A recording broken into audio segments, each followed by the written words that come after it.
Welcome to this explainer. Today, we are diving deep into the opposing, yet wonderfully complementary forces that make up highly effective leadership. Now, if you've ever felt completely torn between executing a strictly logical, absolutely necessary business move, say, restructuring a department to streamline costs, and agonizing over how that decision emotionally impacts the people who actually rely on you, well, you are definitely not alone. That exact friction between logic and emotion, between the analytical and the interpersonal, is really the beating heart of modern management. It's a tension every great leader wrestles with literally every single day. And it's the whole shebang of what we're going to unpack today. So what is the true driving force behind great leadership? The head or the heart? Often we try to pigeonhole leadership into a single, comfortable box. We tell ourselves that a leader must be this stoic, unfeeling tactician, always making the hard calls without blinking. Or we swing the pendulum the absolute other way, right? We imagine a warm, overly accommodating best friend who prioritizes consensus and feelings above all else. But as we'll see, effective leadership, it's not a single isolated skill. It's not a fixed personality type. It is a delicate, continuous balancing act between two incredibly powerful and very different forces. At the very core of our exploration is a striking contrast. On one side, we have the cool, structured, deeply analytical mechanism of the brain, and on the other, the warm, vibrant, organic energy of the heart. This perfectly represents the inner conflict and really the necessary harmony required to lead effectively. Now, we all lean naturally toward one of these poles. Maybe you're a numbers person who just absolutely loves data, or maybe you're a highly empathetic person who can read a room instantly. But here's the catch. Operating solely from your natural default just isn't enough to sustain long-term success. The leadership duality. The core thesis here is that true leadership is fundamentally split into two distinct realms that, while completely different in their nature, absolutely must work in tandem. You literally cannot succeed by ignoring one side in favor of the other. If you rely entirely on cold data, your team is going to eventually burn out and disengage. But if you rely entirely on good vibes and empathy, you might fail to hit crucial KPIs and completely sink the project. Mastering leadership is about recognizing when to deploy which mindset. Handle yourself versus handle others. The divide in our responsibilities is actually quite blunt. It's such a simple, elegant distillation of a leader's job description. Internal management of yourself requires a completely different mechanism than the external management of your team. Think about it.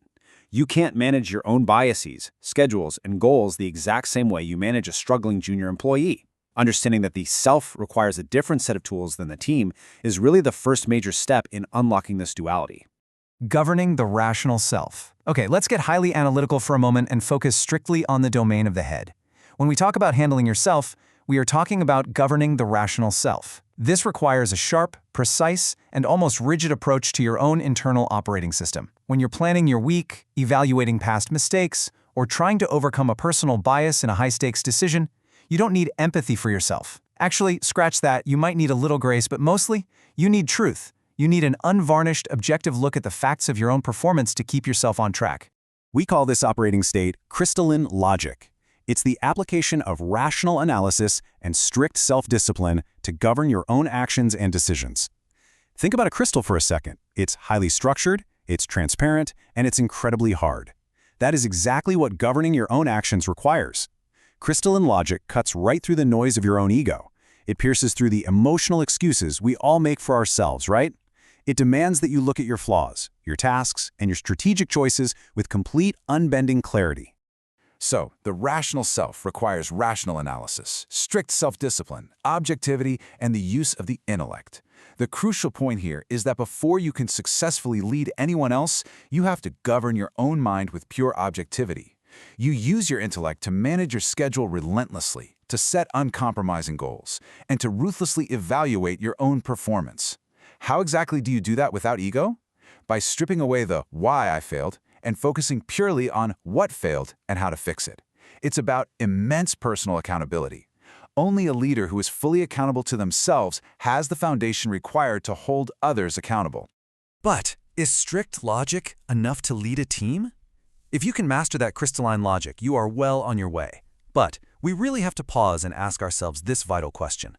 Imagine for a moment treating your team members exactly like data points on a spreadsheet. Imagine applying that same rigid, cold objectivity to the very real, very complex human beings working under you. What happens? Friction, resentment, high turnover. For sure. More often than not, a purely logical approach completely falls short when dealing with the nuanced, unpredictable realities of people. Leading with organic empathy. Let's warm things up and explore the other side of the equation, the vibrant domain of the heart. When you shift from handling yourself to handling others, the rulebook completely changes. You gotta put down the sharp crystal and pick up something entirely different. Interestingly, this shift from cold logic to warm empathy is often the hardest transition for technically skilled leaders. You get promoted because you're great at the hard, analytical work, but suddenly you're thrust into a role where those technical skills matter far less than your ability to listen, adapt, and encourage. This brings us to organic empathy, using emotional intelligence and compassion to influence and connect with those around you. The word organic is so fitting here because it implies growth, adaptability, and life, the perfect antithesis to that hard, unbending crystalline logic we just talked about. Organic empathy means actively reading the room. It's realizing during a highly stressful project phase that your team doesn't need another intense sprint planning session. They need a breather. They need a word of encouragement.